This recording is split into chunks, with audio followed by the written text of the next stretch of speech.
Shalom Bapak Ibu, Saudara-saudari yang terkasih di dalam nama Tuhan Yesus Kristus. Kesapaan pastoral untuk kita hari ini terambil dari Kisah Para Rasul pasal 16, ayat 14-15 dan ayat yang ke-40. Demikian bunyi firman Tuhan. Seorang dari perempuan-perempuan itu yang bernama Lydia turut mendengarkan. Ia seorang penjual kain ungu dari kota Tiatira yang beribadah kepada Allah.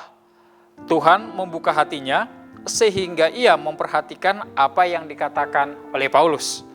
Sesudah ia dibaptis bersama-sama dengan seisi rumahnya, ia mengajak kami.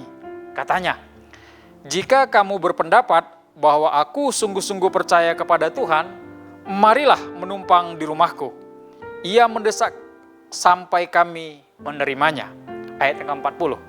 Lalu mereka meninggalkan penjara itu dan pergi ke rumah Lydia. Dan setelah bertemu dengan saudara-saudara di situ dan menghiburkan mereka, berangkatlah kedua rasul itu.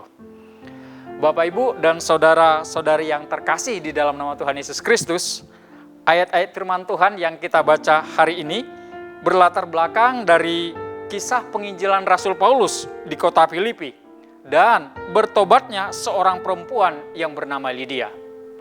Siapakah sesungguhnya Lydia ini? Lydia adalah seorang wanita yang berprofesi sebagai penjual kain ungu yang berasal dari kota Tiatira, salah satu kota di Filipi yang dikenal sebagai kota industri dan perdagangan. Lydia ini adalah seorang non-Yahudi, tapi ia percaya kepada Tuhan dan imannya makin diteguhkan ketika ia mendengarkan berita firman Tuhan yang disampaikan oleh Rasul Paulus. Sebagai seorang pedagang kain ungu, Lydia disebut memiliki sifat hati yang murah hati. Hal ini ditunjukkannya dengan membuka pintu rumahnya untuk memberi tumpangan kepada orang-orang yang melayani Tuhan. Memberi tumpangan merupakan salah satu bagian penting dalam pelayanan dan menjadi bukti bahwa ia sangat mendukung pekerjaan Tuhan. Tidak hanya memberi tumpangan, rumahnya juga dipakai sebagai tempat berkumpulnya saudara-saudara seiman. Karena memang pada waktu itu belum ada rumah ibadah di Filipi. Maka ketika Lydia membuka rumahnya, tempat itu menjadi pusat penjangkauan anak-anak Tuhan di Filipi. Bahkan setelah Paulus dan Silas keluar dari penjara, pertama-tama mereka pun bertemu saudara-saudara seiman di rumah Lydia.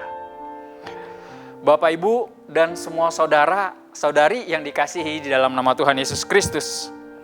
Sesungguhnya ada banyak bagian yang bisa kita lakukan di dalam pekerjaan Tuhan.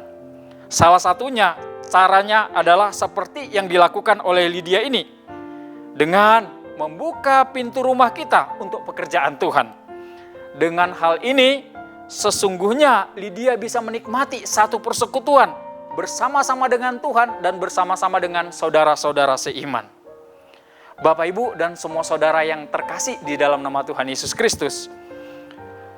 Sesungguhnya Tuhan juga terus membutuhkan pekerja. Bukan karena Dia tidak sanggup, melainkan karena Dia ingin mengangkat kita menjadi rekannya. Karena itu, mari kita membuka hati kita dan seluruh keberadaan hidup kita. Dengan kita mengerjakan bagian yang Tuhan percayakan pada setiap kita. Sehingga berita Injil itu menjangkau seluruh lapisan masyarakat. Dan lewat semuanya itu, nama Tuhan dipermuliakan. Tuhan Yesus memberkati kita di dalam melakukan firman-Nya. Amin.